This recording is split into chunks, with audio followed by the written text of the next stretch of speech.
Hey, good morning, mortgage and real estate world. Fantastic Friday is upon us. Coffee with Todd. Good to have you online this morning at 9 o'clock.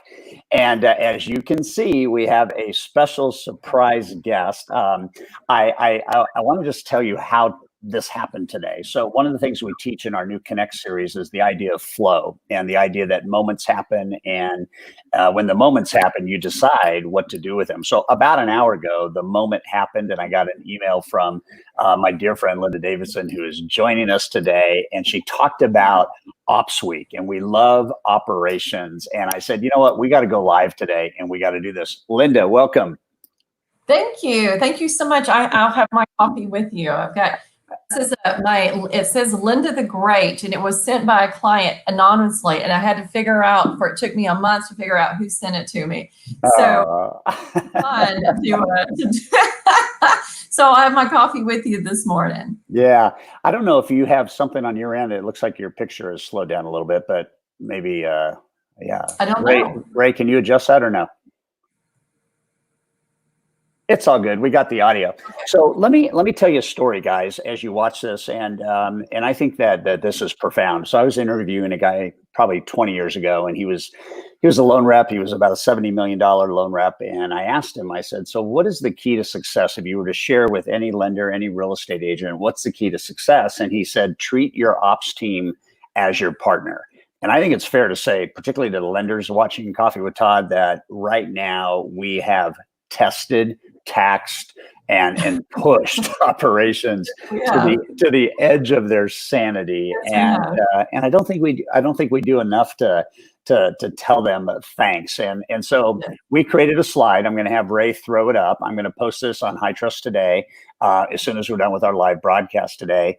And Linda, just walk us through what happened. Walk us through what you're seeing on the screen right now, and share.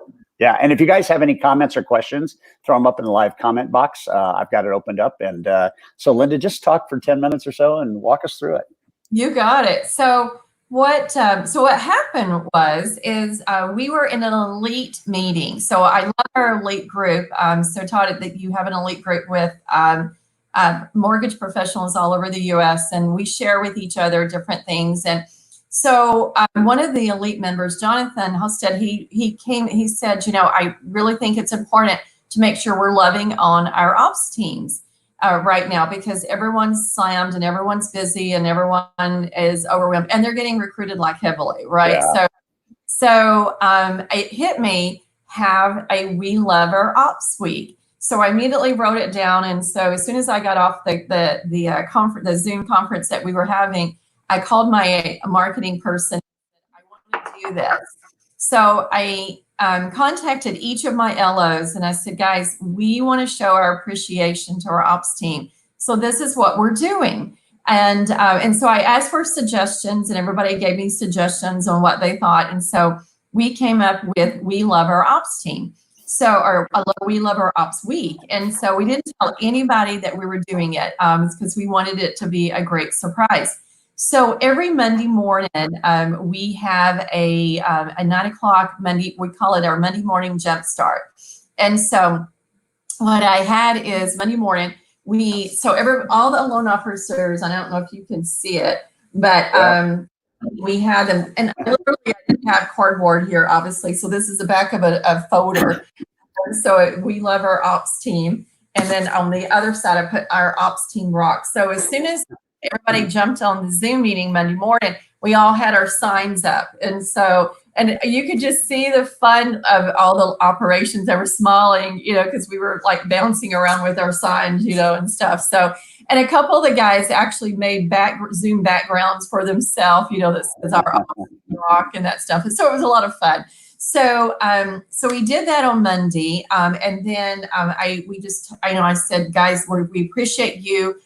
We wanted to make this week in honor of you. So they knew that it was going to be a week of fun. So Tuesday, what we did is we sent out, CashStar has where you can send an Uber Eat e-card. And so, because everybody's obviously eating at home, so you can call Uber Eats and have it delivered to you. So we sent everybody a $25 gift card or e-card so that they could go ahead and order in so cool. for the day. And Wednesday, so we also right now are having another meeting on Wednesday, just an update meeting of things that are going on, because since we're not at the office and we're all working remote. So Wednesday, I had each of my ops people, I just come on and say, hey, this is what you guys mean to me and how much I appreciate you, and thank you for always making us look good. And they all did such a fantastic job, and you could just see everyone smiling, and it was wonderful to have that. So Thursday, we sent a cup that says, I am essential. We got it from Amazon, and just, I am an essential. And it says in the card, we appreciate you. And then today, so it's Friday, today is, we had each of the loan officers either email or text to each of the ops teams that I had listed for them, everybody, so nobody got forgotten. And we texted and emailed them, each of them, and said, or at least up to 10 of them, and said, hey, you appreciate me. So, or I appreciate you. And so this is what you mean to me. So what I did is I text them, because I can speak faster than I can talk sometimes. So I did speech text this morning to each person, and just, individualized of what they mean to me. And, it was so much fun, because the response was immediate from each of them. Oh, you've made my day. You've made my week. Thank you so much for doing this. And, we've noticed all week just that lift of excitement, even in their emails back to each other. Hey, I appreciate you. Thank you so much. That kind of thing, because people want to know that they're appreciated. I mean, that's just human nature. Todd, I appreciate you and everything you've done in my life. People want to know that they're appreciated. And so that's just, that's part of just how we're wired.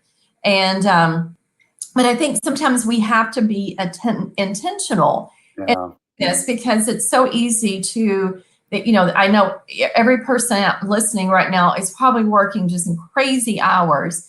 And so we forget that, that for those who support us and make us look good and make it happen, we certainly we couldn't do this without that great support. So I think it's important to be intentional and appreciate those that are around you. That is great. Ray, you can go ahead and take down the slide and bring just Linda up. So when you think about leadership right now, and you think about you're a top producing LO, you've been a top producing LO, you have been deep in the weeds of helping me create sales mastery for a long time.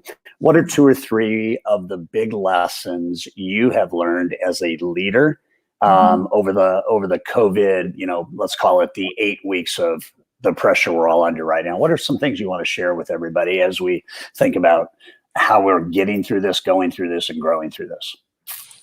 I have to tell you, probably one of my biggest takeaways in all home moments is the new movie Frozen 2. So believe it or not, Frozen 1, let it go, just let it go, it's not worth it. But Frozen 2, there is a song in there, and it's "Do the Next Right Thing." Yeah. That is, I don't know if you can see it behind me, but I have a sign on my mirror behind me at home, and it says, "Do the next right thing." And whatever it is, appreciating your ops team, whatever it is, give yourself some head rest, making the right decisions.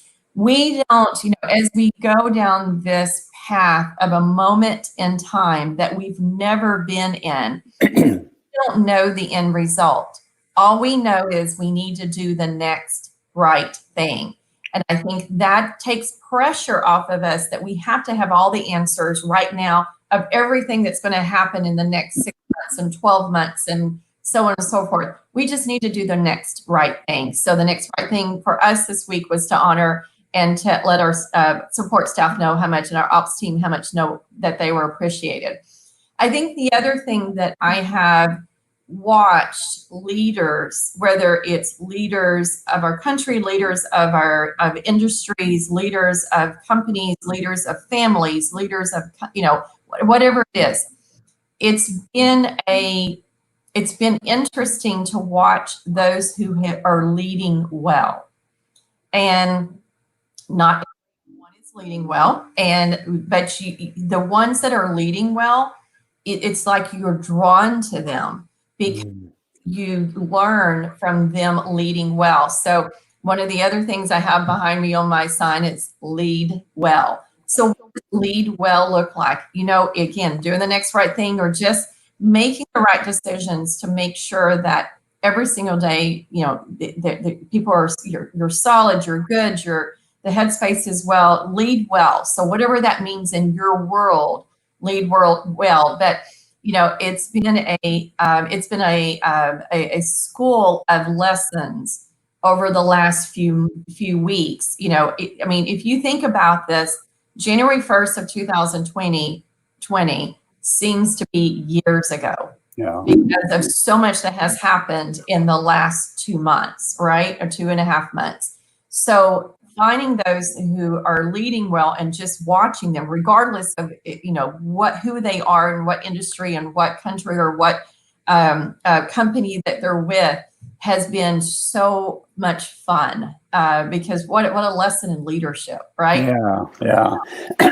I think it's important, that everybody on Coffee with Todd and anybody that watches this, we all lead, right? We lead our realtors, we lead our families, we lead our friends. Leadership is a desired character trait. And one of the things I think leaders that are leading well right now are doing is they're giving people assuredness, confidence, praise, and relief. They're really trying to figure out how to help people win today in arguably what is one of the most jammed up moments in time in mortgage lending ever, with all the variables and all the things that we cannot control.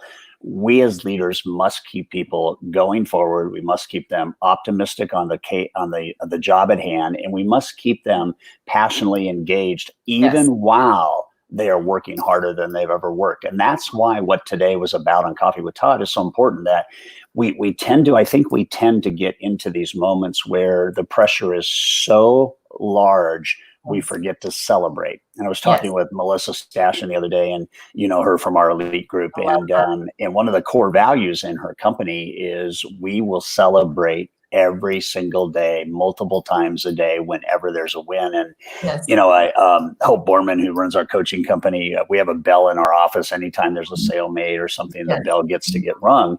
And she came up with this great idea. And she said, nobody's at the office, so we're selling tickets and selling coaching contracts and this and that. And there's no bell. So she went out and bought a bell. So she'd have a bell at our house. And just so, on Zoom, we can ring the bell. Exactly.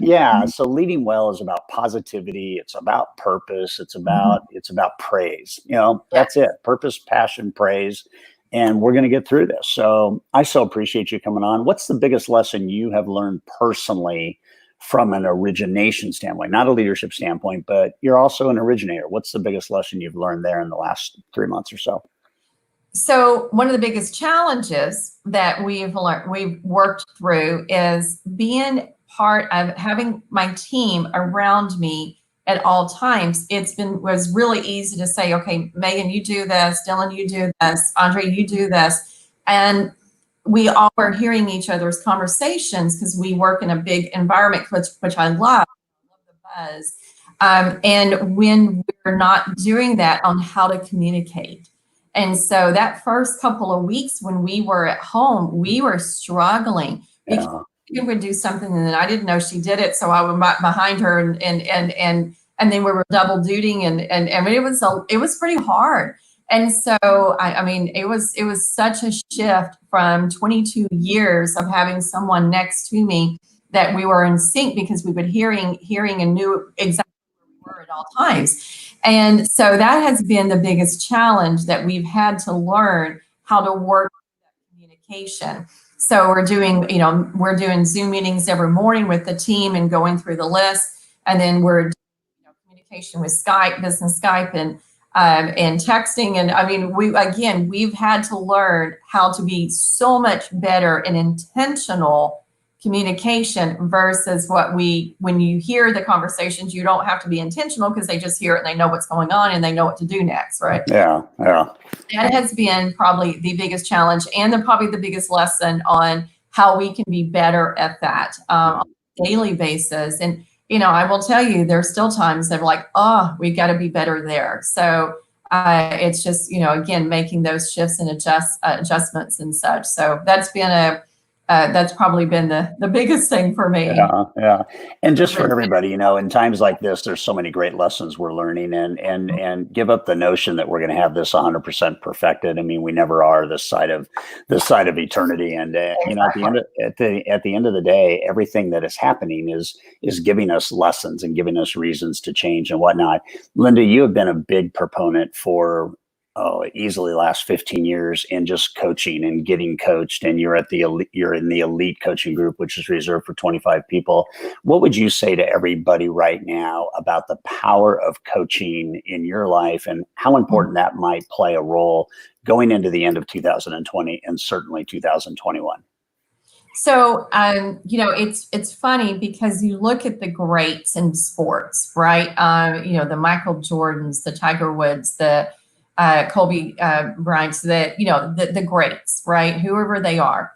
And every single one of these guys have coaches. They're at the top of their game, and they still coach. And they have a coach on the team, and they have their own personal coach that keeps them at the top, that continues to keep them at the top of their game.